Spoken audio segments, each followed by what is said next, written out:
that something is not the best for us, but we do it anyways Yeah. because we want the money or we want the title or we want the opportunity or we're afraid to say no. And so we just take it. And I think that so often that can actually hold us back in our careers. And, something I feel will resonate with you with your background in recruiting is I think one of the biggest lies told to us about our careers is that they are a vertical ladder. And so we think like, oh, I just need to go to that next rung and that next rung and that next rung. When the reality is, take a sideways jump, take a Yeah. diagonal jump, leap across. Welcome back to Secrets of a Corporate Game. So many people are trying to navigate a corporate world that is laden with secrets, cleverly hidden and unspoken rules to a game that most employees don't even know they're playing. On this podcast, we try to give you a peek behind the curtain and unveil some of those secrets with tips and tricks that you can apply today to start taking control of your career and progress up the ladder faster. Hey everyone, today we are talking about the role of a Sparket assessment in career clarity with Theresa White from Career Bloom Coaching. We're going to tap into her background as a corporate recruiter. She's now helping women use their existing skills to find their ideal careers. Welcome, Teresa. It's so awesome to have you on the show. Hi. Thank you so much for having me. I'm so excited to be here. I think that you bring such an interesting and a fresh perspective to the career coaching game. Teresa and I met through some mutual connections and actually are going to Mexico together in April, which will be super fun. And you have such a unique background that you've used to kind of build this business that you're now operating. Why don't you tell listeners a little bit kind of about that background and then about what you're doing now? Of course. So my background is from recruiting, and I was in HR and recruiting for quite a while. And I was successful in my career. I was promoted over and over and over again. But had always that feeling like I'm not where I'm supposed to be. I was unfulfilled, and I was like, this is just not for me. But then after a while, you start getting stuck because you move up, you put so much into your career, and you're like, I can't just walk away from it. But then at some point, that feeling of being miserable and unhappy and unfulfilled, I just couldn't do it anymore. And for a long time, I just sent out random applications and was like, oh, nothing lands. Why can't I just make a career change? And I was really struggling with that. And then I got up to a point where I had a big breakthrough. And that big breakthrough came from getting to know myself. So I realized that it wasn't like the external that I really needed to look into. I was like, I need to figure out what I truly want to do. And I wish I would have had a roadmap back there because it's so hard to really look inside and figure out what it is that you truly want to do professionally. And it took me a good 2 years to work through that. But once I got really clear on what makes me come alive, on what are my strengths, what transferable skills do I have, and what do I truly want to do, that's when I had the aha moment. And then I turned all of that into my coaching business. And my huge passion is career clarity, of helping people through that process, giving them the roadmap that I wish I would have had at that point. Because to me, having clarity of what you want to do is the foundation for success in your career. No matter if that means moving up in the ladder or making a career change, going diagonal, sideways, wherever you want to go. But it starts with knowing what it is that you want to do. And all of that knowledge that I gained over those years as a recruiter, going through the process myself and going through a lot of training on career development and career clarity has turned into my program, the Career Clarity Formula. I love it. And you bring such a great perspective to long-term career strategy because so often I hear people joke like, oh, I don't know what I want to be when I grow up. And we're like in our 30s and our 40s and our 50s and we're Yep. talking about, yeah, I still don't know what I want to do, right? Or Yep, is it that too was late? me. And I think it is important that we start with who are we, what are we good at, what are we inclined towards, what are we passionate about, to make sure that the career you're chasing after is actually the right one, first off, right? Like you found, I'm moving up, I'm very successful, but is this what I want to be doing? But then Exactly. separately, how do we make sure that we're aiming for the right jobs, right? The right Yeah. progressions. And, I give the example oftentimes, don't become a manager if you don't want to. Because then you Yeah. just have people you're responsible for that you're not doing a good job for. Like that's not helpful for anybody. So what do you see as like one of the top struggles when women come to you in your program? They're trying to figure out their ideal career. Like what do they struggle with generally? The biggest struggle that I see people have is a lot of times they already did some of the work. They took a couple of assessments, they wrote down what their skills are, they might have identified some accomplishments, they might have revamped their resume, but they struggle translating that into a career. Like, okay, I know I like doing this, I know I'm good at this, but what career does this, but like, how does this translate? And I feel that is really the struggle where there's no guided path on turning what you learn about yourself into a career path that is the right one for you. That's very true. I can see where people would get stuck with that, right? Like, sure, I know I'm good at shoveling snow out of my driveway. Does this mean I have to be a professional snow shoveler? No. Yes, that in right order. Right. But it's how do you apply it? So you use an Exactly. interesting assessment tool with your Yes. clients that helps kind of point them in the right direction. It's called the Sparketype analysis. Why don't you talk us through what it is and how it works? Absolutely. So I absolutely love the Sparket assessment. I'm also a certified Sparket advisor. And the Sparket assessment was came to be from Jonathan Fields. If you don't know Jonathan Fields, highly recommend following him. He's an award-winning author, teacher, leader, innovator, founder, speaker, and he's just incredible. And he put decades of research into this assessment, into developing this assessment. Him and the entire Sparked Endeavors team. It the assessment is very new. It came out of beta in 2018, but since then they've collected over 30 million data points. So it's a very research-based assessment. And the cool thing is that 92% of people who complete the assessment report that the results are very to extremely accurate. So much higher accuracy than I think any other assessment that I'm familiar with. But what is the Sparketype? Well, the Sparketype is really the imprint for work that makes us come alive. So it's kind of like that source code or like almost like a DNA level impulse that inspires us to do work, not because we get paid for it necessarily, but just because of the feeling that it gives us. And that's the Sparketype. It's that impulse for work that sparks us when we do work and it just makes us come alive. Amazing. What are the different types of Sparketypes? Like, if I took the test, what are the options I can get in response? So it's interesting. There's 10 Sparketypes, and we can talk about a couple more in depth. But one very common one is the Maven, and those are people who love to learn. They can immerse themselves in learning. Those are the people who start watching a documentary at 9 a.m. in the morning or start reading a book about something they're interested in, and they think an hour later they look back at the clock, but it's actually 10 p.m. because they just get lost in that learning. That's the Maven. The Maven, for example, is very process driven, so it is someone who's really in the process of learning. On the other end of the spectrum of the Sparketypes is the very service-driven Sparketype. So there's the sage who loves to teach and pass on knowledge to others. There's the advisor who loves to coach and guide and mentor. And there's the advocate who loves to champion others. So all the Sparketypes exist on the spectrum of very process-driven to very service-driven.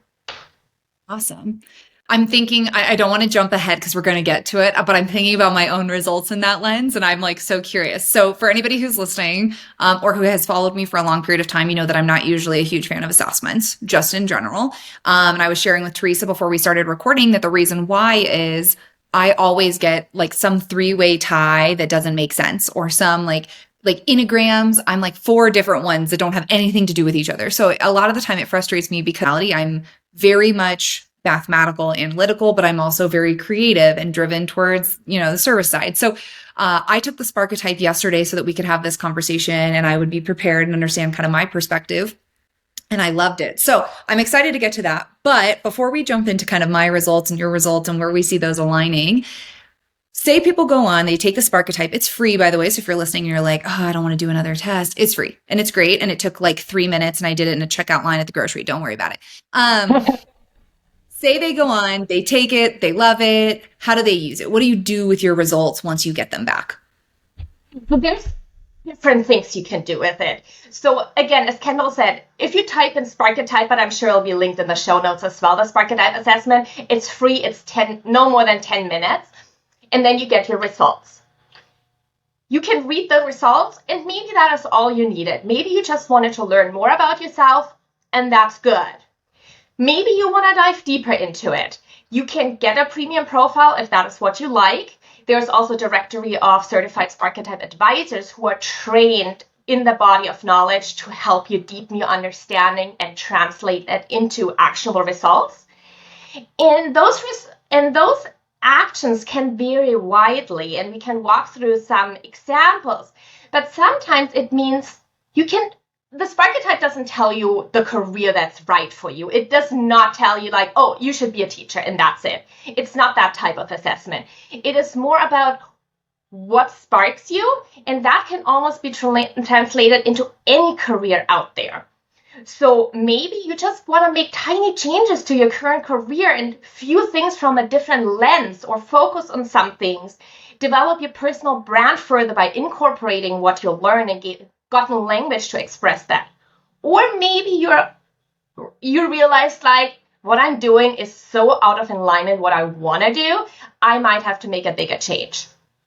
So it can be from 0 to 180 degrees, depending where you are and what your goals are in your career. And in life too, it's not just, you might just want to find a hobby that allows you to express your Sparket type. So this isn't just a career assessment, actually. It's so funny because I'm pulling up my results. So I don't normally have my phone on while I'm working on a podcast episode, but I did take the test yesterday and I've got my results, and I want to talk through them with you both to get your perspective because I think it's interesting, but also to share kind of my take. So my primary Sparket type is that I am the advisor.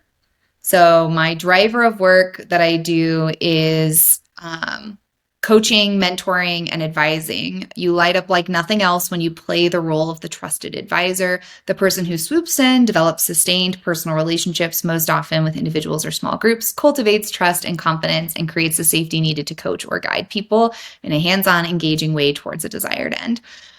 And I got to admit, I wasn't like super surprised to see that, given that I am that career coach, right? And I love coaching and advising, and I love helping.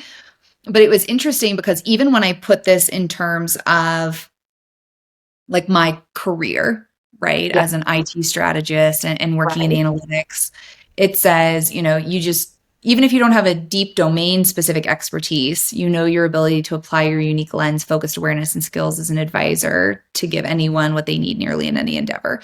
And I think of myself, and we've talked about on previous times you and I've connected, Teresa, that part of my personal brand is I'm the person who solves the problems nobody else can solve. Yeah. Right. And I think that connects with the advisor. Like, I want to be brought in to advise how to fix the problem. I want to be brought in to coach, and I love leading teams and all of that. So that's kind of my take when I first saw this, but I'd love to hear your perspective as well, since you know me pretty well on the other side of like, does that surprise you, or are you like, yeah, no, I would have picked that for you?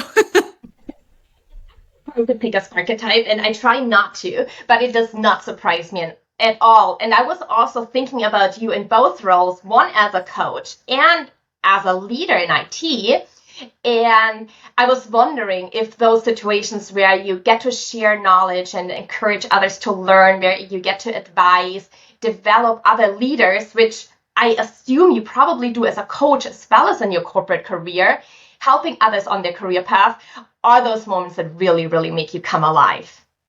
Absolutely. And it's funny because when I work with my clients, we do a passion statement exercise that I built myself that I use with my clients. And one of mine is, I want to be responsible for building the next generation of leaders. And like, that's how I think of my career, is building the next generation of leaders. And it took me a long time to build that skill, right? The first people I managed, if you're listening to this, I'm so sorry. I was totally not up to par at that point in my career. Because we all make mistakes. We don't know what we're doing, right? So it's been a learned skill of how to manage and coach effectively, but that is my passion, right? And I tell people who hire me, you can hire me to solve problems, but like, what I'm going to do is I'm going to build a team, like, because that's what I know and that's what I love. So yes, it totally resonated. And I was like, makes me so happy. Yeah, and it's something that any other advisor who's listening into it can probably totally relate. It just gives you that feeling like even if you wouldn't get paid to it, it's just you feel so fulfilled when you get to do the work. Even better when you get paid for it. But it's just that feeling it gives you when you see others grow and develop. Yep. What I thought was interesting for me is when you get your Sparketype, it gives you your primary, it gives you your Yes, shadow, and then it gives yes, you your anti, and that's like the yes, one you score like the least. And what I think is really interesting about my anti is that my anti is also a very service focused Sparketype. It is the advocate. And I think for me, I advocate for my team members all the time, right? I'm constantly working for them for their careers. But advocacy for me is almost like a secondary thought, right? Like I'm more focused on delivering great work, coaching, mentoring, guiding people, getting them where they need to go, helping them get the opportunities they need so that I don't even have to advocate for them. Like the things just happen because everything else is set up. And so I do think it was really interesting when I looked at that. I was like, how fascinating that like my primary and my anti are so closely related, yeah, but different. yeah. And the interesting thing is you both share the same anti. My anti is the advocate as well. My primary is the scientist. So what Which is makes my me come alive? shadow. Look at all this overlap. I know. um, so we can talk about the scientist in a second, but for me, my primary shadow, anything that where I can solve a problem or a puzzle, I come alive. It's what I love to do. And you wouldn't probably think that a career coaching is the most logical career for a scientist. But for me, when I work with someone, and that's why I love the career clarity piece so much, is it's like a puzzle for me that I need to put together. So I see their skills, their spark, their experiences, their accomplishments. And for me, it's about I come alive and I get to figure this out. What is this person meant to do? But I actually wanted to talk about the anti since you touched on it, because my anti is the advocate too. The anti is not something we're bad at or we don't care about. I very much care about diversity and helping underrepresented groups. It's something I'm passionate about. But it is the heavier lift, so that championing others and giving voice to the voiceless is a heavier lift. And I do something very similar as you. As a recruiter, bringing in a diverse workforce was a huge priority and it was important to me. But I immediately tap into my primary Sparket type, the scientist, and I'm like, how do I solve the problem that we don't have enough of a diverse workforce, and how can I solve that problem? Instead of going into someone with the primary of the advocate, they would tap into how can I advocate for that group? How can I champion them? How can I give a voice to them? And we care equally about it. It's the way that we choose to go about it. And for you, as you said, it is really about going into the advisor, coaching, mentoring, bringing them up seems to be the natural way for you to bring groups that you really care about up to leadership levels. Your perspective there, I think makes so much more sense with me, right? It resonates with me to hear that because when I saw advocate originally, I'm like, oh, but I advocate for people, right? Like that's what you want to think. But I love it that it's the way you approach it because so I'm a scientist shadow, which I guess means it's like my secondary Sparketype is Yes, the we can talk scientist about that in a second too. because I love to problem solve. And so to me, I'm going to use like an underrepresented group as the example. Same as you. I would be like, okay, how do we solve this problem so that they can get more opportunities to advocate for themselves? That would be my path, which would be like fix the problem, do the mentorship and the advising, let them advocate Yes, for themselves as opposed to me going out and like being that primary advocate for that group. And so exactly. I think hearing you describe it, how those pieces fit together just makes so much sense in my brain. And it does, to your point, like I generally don't like assessments. And this one I was like, oh no, I get that. Yeah, that makes sense. Yeah, and it's super interesting, and I really love because that is one thing people, when they look at the assessment, they're like, oh, this is my anti. That means I don't care about advocating for people, or I'm not good at this. Sometimes, if the maven is your anti, it's like, oh, I'm not good at learning. Nothing to do with it. It's just the heavier lift, and sometimes we can just tap in our primary as shadow to do the same work, but coming in where we get more energy from out it versus it then it draining us. Yep. And you just touched on the primary and shadow. So the interesting dynamic here is the shadow is usually one we're really good at, and we do it in order to do the work of our primary better. And I'm wondering if that would be true for you, that you solve problems so that you are better, you can better advise and help others grow and coach them. Yes. Right. Even hearing you say that, I'm like, yeah, no, that makes sense because I am that problem solver. That's where I like to play in the workplace. And it's funny, if you had shown me before I took the assessment, scientist and advisor, I probably would have said I'm more scientist than advisor. I probably would, because you're right. That's how I facilitate advising. Like, I can't help you help yourself until I know what the problem is and how to fix it. Or I can't help you hit the impact numbers that you want or get the goals that you want if I don't understand the problem statement first. And so, yes, I definitely use those two together in like a support model almost. Yes. And it's funny, in my program, I teach of two personality types. So the specialist and the king. And the specialist is the personality type who wants to have all the answers. They want to be the smartest person in the room. They want to be the one who knows what to do. And the king wants everybody else to work for them. And there's nothing wrong with either personality type. They don't have positive or negative connotations. But how you work with an individual will depend on which one. And I always say, I'm a specialist. I want to be the smartest person in the room. And when I saw a scientist, I was like, oh, so that's where that piece comes in. It's like, I want to be the smartest person in the room so I can advise you on what you should do. Like, those pieces together so closely fit with like what I define as a specialist. But I'm curious for you on the flip side, what is your shadow? So your primary is scientist. What is your shadow and how do those fit together? So my shadow is the essentialist, and I create order out of chaos. So the essentialists are the people who just love creating order in, may that be physical and organizing things, or creating systems and processes and making things efficient, which is also totally me. And for me, it's very true. I'm really good at creating order out of chaos. I'm extremely good at it. But it does not give me the same fulfillment, satisfaction. It doesn't make me come alive like the work of my primary does. Solving problems, that like lights me up. The essentialist I'm great at and I like doing it, but it does not have that same level of fulfillment. But it does help me to problem solve better. So when I create my coaching program, I'm such a step-by-step and organized person, which is 100% the essentialist in me. Everything has a process and a step-by-step system, but I put all of that in place so it helps me solve the problem and solve the puzzle of figuring out what someone is meant to do.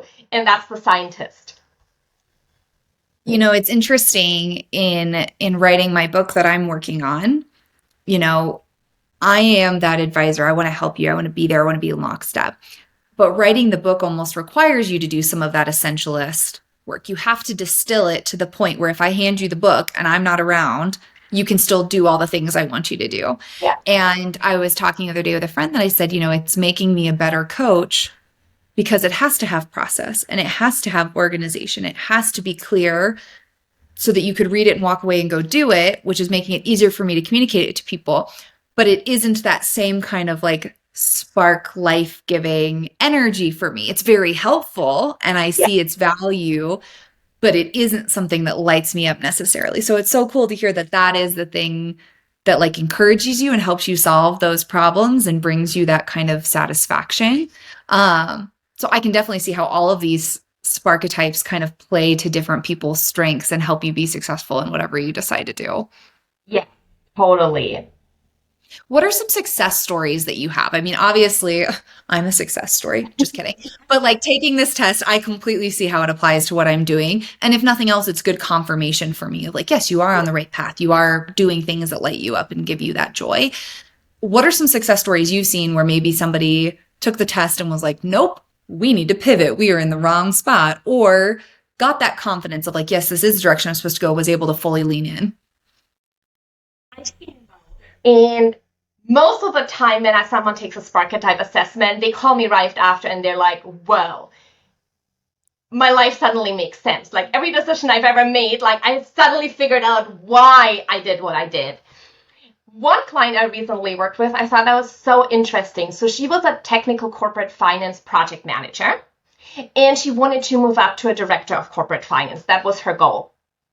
Her primary was the same as yours. She was the advisor. She loves coaching, mentoring, advising people, and that makes her come alive. Her anti was the performer. The performer is the most common anti, and it is the heavy lift of having to turn moments into magic. It's often people who, for them, public speaking is a heavy lift.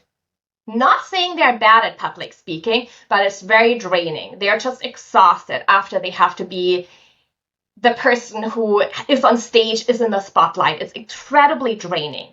And a lot of people struggle with this because the performer is such a common anti, and people feel so like, what's wrong with me? That I'm not better at public speaking, that I'm not better at leading meetings.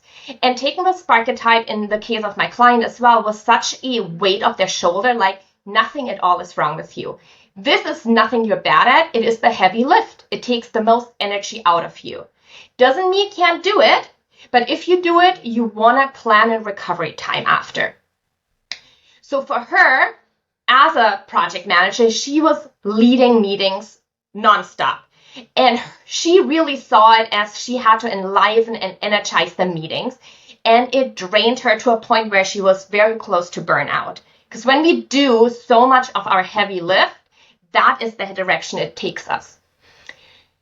And when I was working with her, we talked about how about viewing those meetings, instead of putting the weight on your shoulders of having to enliven and energize the meetings, what if you approach the meetings of coaching and mentoring and advising the people that are in that meeting? And that mindset shift was 180 for her. And we worked with some delegating. We figured out, okay, what are some of the things that she can give to other people? She had conversations with her manager that she wants to just be heavier involved in coaching and mentoring leadership, upcoming leadership in the company.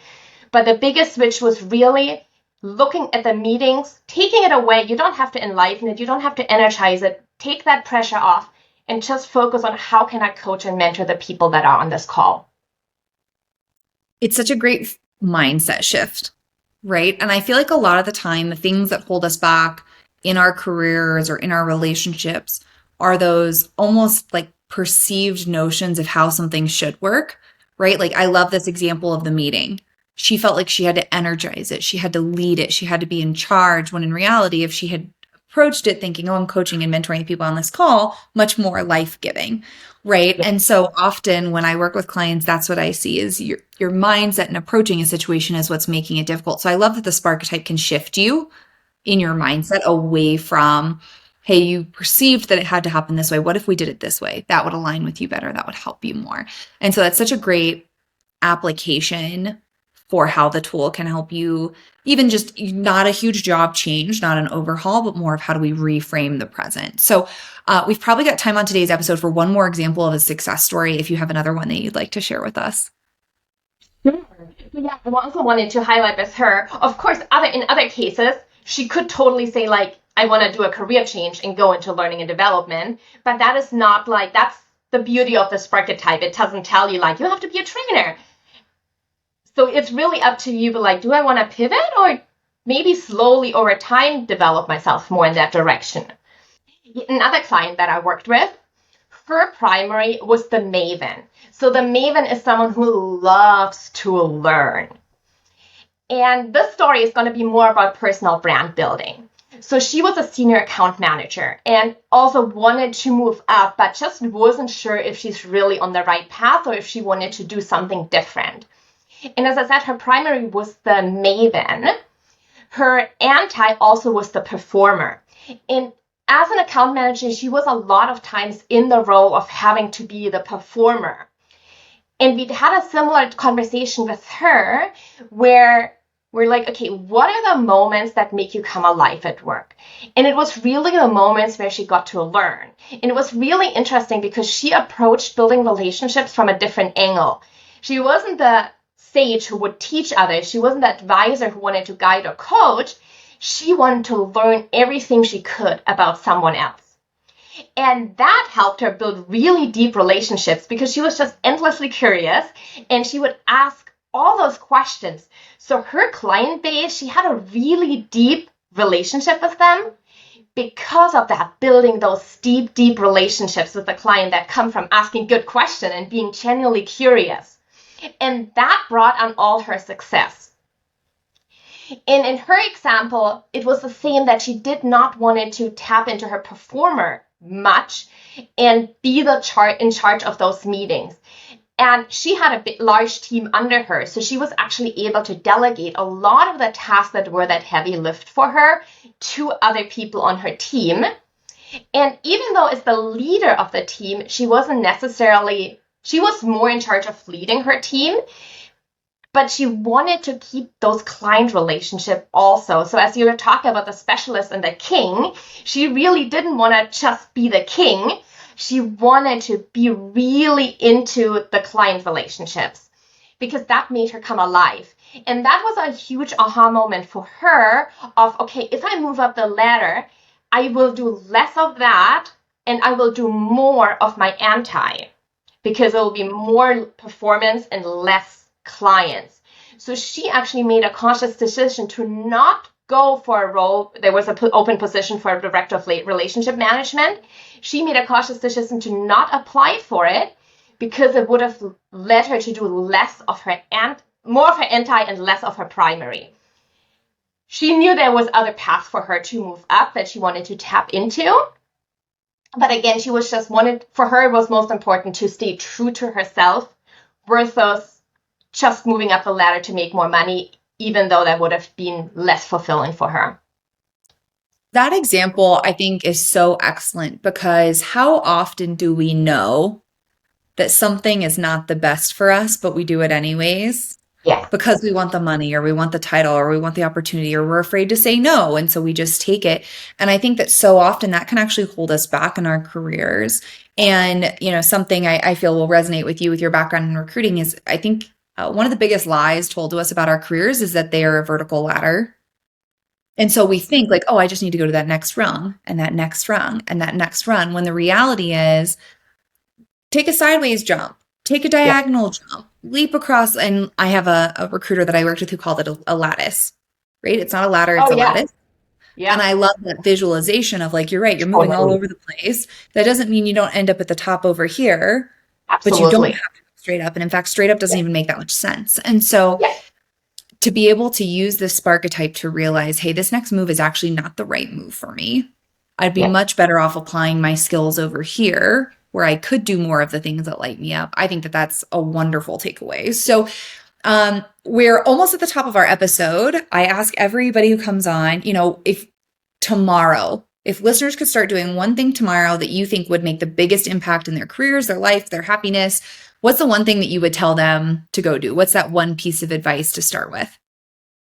Well, my biggest piece of advice is that life is too short to be miserable at work. I want everyone to do one step to find a career that makes them happier. Because we spend 40, 50, sometimes 60 hours a week at work, and it's just too much of our time to be unhappy. And no one deserves that. So take one step towards finding a career or making changes to your current career or moving up whatever direction on the ladder you want to go in, but find one that brings you more happiness and fulfillment. And of course, I want all of you to take the Sparketype assessment. It's 10 minutes. It'll be so worth it. And then send me an email and let me know what your Sparketype is and if it resonated with you. And we can go from there. But I really want everyone to take the Sparketype assessment because I truly think that it is such a game changer. And if you're leading a team, there's a whole different application. Okay, we could have a different podcast episode on it because obviously as a team leader, if you understand what sparks your team, that is also a huge way to bring up your team and productivity. but that is for another time. No, we'll have to have you back and do a second episode on team management with your Sparketypes. But I think that was such a good piece of advice. Obviously, don't be miserable. You have so many more opportunities than you think you do. You have so much more chances than you think you do. Find something that's going to make you happy and make you fulfilled. So, Teresa, it's been amazing having you on today's podcast. If listeners want to find you, what are the best places that they can hunt you down? So I'm very active on LinkedIn, so you can find me on LinkedIn. I'm sure you'll link to that in the show notes. And you can also find me on my website. It's careerbloomcoaching.com. You can book a one-on-one career clarity call with me. It's a free 30-minute call where we can get to know each other. And I also have a free quiz on my website. Should I change careers? It helps you figure out, am I on the right path? Or should I pivot? Or should I make a complete change? So find me on careerbloomcoaching.com. Awesome. Well, thank you so much, Teresa, for being on the episode. If you're listening in and you loved today's episode, make sure you give us 5 stars or comment below if you're on YouTube and let us know what your Sparketype is. We'll be checking in to see from time to time. Otherwise, Teresa, thank you so much for coming on the show. This was amazing. We'll definitely have you back in the future. Thank you so much, Kendall. This was amazing. Thank you for having me.